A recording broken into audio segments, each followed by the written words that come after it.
Wendell and Wild, out on Netflix, new stop-motion animated film from director Henry Selick, who made classics of stop-motion animated films such as The Nightmare Before Christmas and Coraline. This new film once again walks the line between reality and fantasy, adventure and horror, although it is a brand of horror still accessible for younger audiences. We follow a young girl named Kat, who early in her life suffers a tragedy. She loses both her parents in a car accident. Blaming herself for causing it, she becomes a rebel and a juvenile delinquent.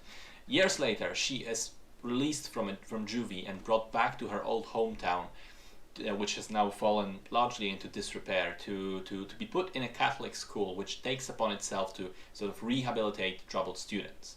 There she meets a number of different characters. The head priest, who seems to be meaning well but is willing to go into business with a bloodthirsty couple who want to build a private prison in town. Their daughter and her posse of perfect student girls, a trans boy who is struggling with his place in the world, and a nurse, or rather a nun, at the school with a mysterious past. And on top of all of this, it turns out that Kat has strange powers that allow her to communicate with the world of demons. And when two of them, the titular Wendell and Wild, find this out, they hatch a plan to exploit the girl's powers in order to get access to the surface world and build their own theme park for the damned there. Now, let me start with the visual side. The posters and the other images from the film looked pretty bad, at least to my taste, and even the trailer seemed a little off. I wasn't a fan of the style and the way that the characters were animated. However, I have to admit that the actual film makes it work much better than I anticipated.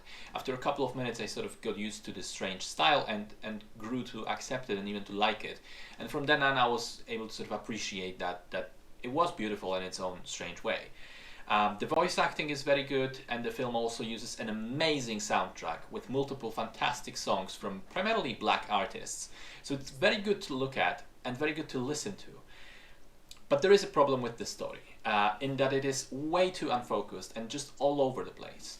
There's so many characters, and each of them seems to have their own subplot going on, and we just keep jumping between them in fairly jarring ways. And it's problematic because many of these storylines seem to have very little to do with one another.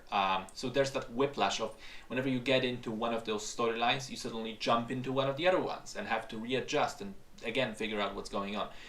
And then at the end they do come together in a sort of hasty and hurried way, which doesn't necessarily make a lot of sense, but feels like the filmmakers just suddenly realized they run out of time and have to wrap everything up in some way. Like Raoul's story goes almost nowhere, and on the one hand, you know, his mural art is kind of playing away in the ending, but it's largely an afterthought for the remaining parts of the film, to the point that, you know, at one moment he is literally left in the basement of a house for a couple of scenes with nothing to do.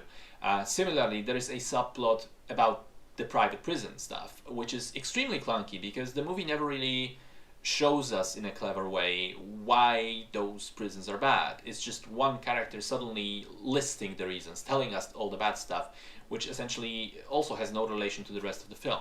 And, you know, if I was a bit confused, I imagine kids, who are the primary audience for this film, would be even more so. So as much as I ended up enjoying the visual side and the music, I can't really recommend this film in good faith.